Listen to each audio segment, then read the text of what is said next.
Hey everyone, it's Andrew. Welcome back to the Dementia Collective. Today, I want to share a story that's close to my heart. The story behind blueBell Village.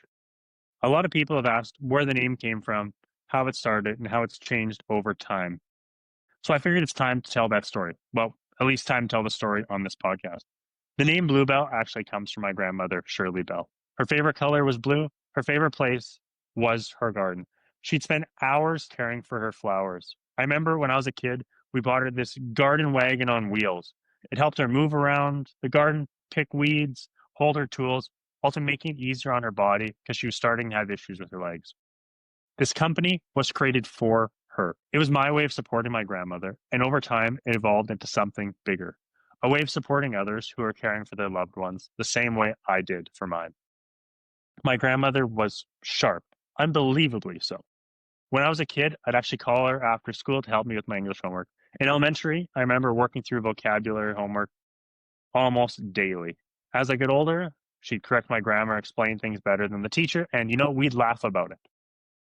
She loved challenging her mind. She played Brain Age on her 3DS and later all kinds of mental training games on her iPad. This was always in between her computer Scrabble games, which she never let me cheat on. That was just who she was, curious, clever, and always engaged. The idea for blueBell Village came in the afternoon, though, lying in bed with my wife. I was scrolling through YouTube and a video for the Hogevik, the Dementia Village in the Netherlands, came up. I remember sitting there thinking, there has to be a better way to care for people than the clinical approach we see so often here. At the time, I was working as an engineer and was on the final half of my MBA. I thought, this is a project I can take on. Those who know me know it is this tenacity and I can do anything attitude that sometimes has me taking on projects where I underestimate the size. What I wanted to do was find a way to build that kind of village right here in Edmonton so people in my community could age in peace and comfort. To find a place where my grandmother could close out her life, enjoying her life. That was the dream, a space where people felt at home, where people could live with dignity, where families could feel at ease. But then life and the system got in the way. The bureaucracy, funding challenges, and COVID all pushed it and the project further and further out of reach. When AHS started to be dismantled, it felt like the final nail in the coffin. It wasn't just achievable, at least not in the future. The system that we had already had to navigate as families was becoming more complicated by the day. At the same time, I was seeing it firsthand with my grandmother. She had multiple caregivers, some family, some hired.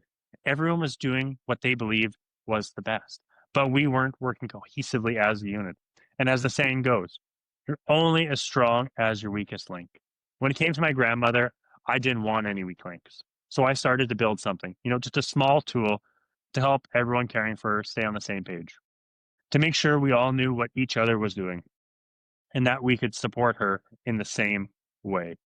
Care that was clinically valid, personally specific, and culturally appropriate. That little idea became the foundation for what would eventually turn into blueBell Connect. At first, it was something I was doing off the side of my desk. I didn't think it was going to become the new direction for the company. Honestly, I thought it'd be a tool we'd eventually use inside the village once it was built.